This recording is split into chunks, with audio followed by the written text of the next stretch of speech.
السلام عليكم. اليوم راح نعملوا مصعد كهربائي للصف الخامسة ابتدائي أو الأولى متوسط، يعني تقريبا كل المعلمين يطلبوا هذا المصعد، وشفتوا في بزاف دول. يعني أنا شفتوا وصنعته على طريقتي. شفت في التيك توك كيفاش مصنوع وزدت صنعته أنا على كيفي، أخذت فكرة. يعني المهم راح نبداو نشوفوا. يعني الطريقة نتاعو مش صعبة ومش سهلة في نفس الوقت. يعني راح تبحثوا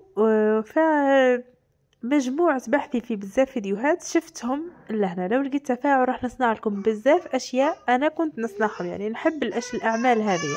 يعني شوفوا بطريقة سهلة يعني وراح يطلع المسعد. يعني لو جنني باش طلع الفيديو هذا عملته على قداش نيوم.